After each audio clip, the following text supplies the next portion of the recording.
ஆகமம். பழைய ஏற்பாடு. தானியேல் முதலாம் அதிகாரம். தானியேலும் அவரின் தோழர்களும். வேற்றினத்து அரசன் அவையில் தானியேல். யூதா அரசன் யோயாக்கீமின் 3ஆம் ஆட்சி ஆண்டில் பாபிலோனிய அரசன் நேபுகாத்நேசார் எருசலேமுக்கு வந்து முற்றுகையிட்டான். தலைவனாகிய ஆண்டவர் யூதா அரசனாகிய யோயாக்கீமையும் கடவுளுடைய கோவிலின் கலன்கள் சிலவற்றையும் அவனிடம் கையளித்தார்.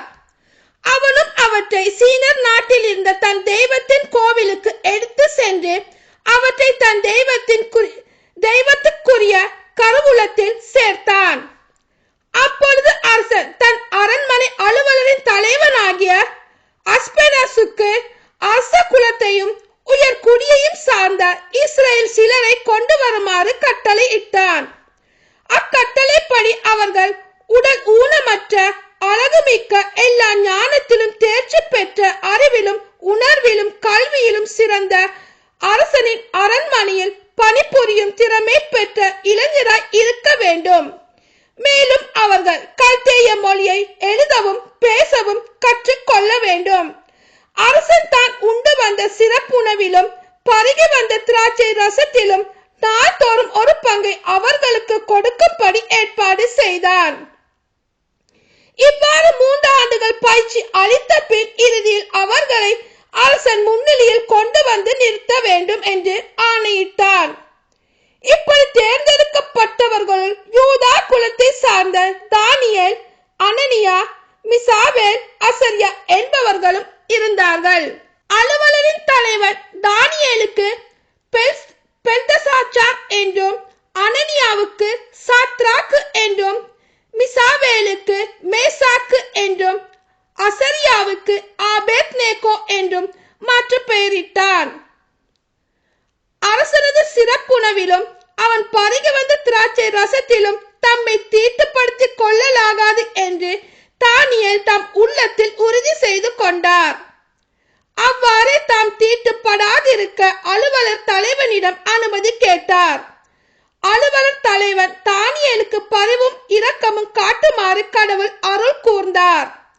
அலுவலர் தலைவன் தானியேலை நோக்கி, உங்களுக்கு உணவும் பானமும் ஏற்பாடு செய்திருக்கும் அரசனாகிய என் தலைவருக்கு நான் அஞ்சுகிறேன்.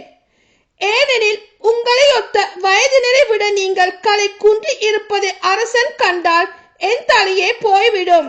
நீங்கள் தான் அதற்கு காரணமாவீர்கள் என்றான். தானியேல், அனனியா, மிசாவேல், அசரியா ஆகியோருக்கென அலுவலர் தலைவனால் நியமிக்கப்பட்ட மேற்பார்வையாளரிடம் தானியேல் கூறியது, ஐயா, தயை கூர்ந்து 10 நாள் ஊழியர்களாகிய எங்களை சோதித்து பாரும். எங்களுக்கு உண்பதற்கு மரக்கறியும் குடிப்பதற்கு தண்ணீரையும் மட்டுமே தாரும். அதற்கு பிறகு எங்களது தோற்றத்தையும் அரச சிறப்புணவை உண்ட மற்ற இளைஞர்களின் தோற்றத்தையும் ஒப்பிட்டு பாரும். அதன் பின் உமக்கு தோன்றியபடி உம்முடைய பணியாளராகிய எங்களுக்கு செய்தருளும் என்றார். அவனும் இக்காரியத்தில் அவர்களுக்கு இணங்கி அவர்களை 10 நாள் சோதித்து பார்த்தான். 10 நாட்கள் ஆயின.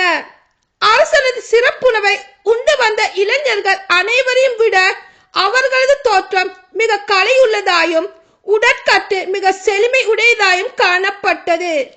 ஆதலால் மேற்பார்வையாளர் அவர்கள் உண்ண வேண்டிய சிறப்பு உணவும் பருக வேண்டிய திராட்சை ரசத்துக்கும் பதிலாக மரக்கறி உணவையே அவர்களுக்கு கொடுத்து வந்தான். கடவுள் இந்த 4 இளைஞர்களுக்கும் அறிவையும் அனைத்து இலக்கியத்தில் தேர்ச்சியடையும் ஞானத்தையும் அருளினார். சிறப்பாக தானியேல் எல்லா காட்சிகளையும் கனவுகளையும் உய்துணரும் ஆற்றல் பெற்றிருந்தார். அரசன் தன் முன்னிலைக்கு அவர்களை கொண்டு வர வேண்டும் என்று குறித்த நாள் வந்தது. அலுவலர் தலைவனும் அவர்களை நேபுகாத்நேசார் முன்னிலையில் கொண்டு வந்து நிறுத்தினான்.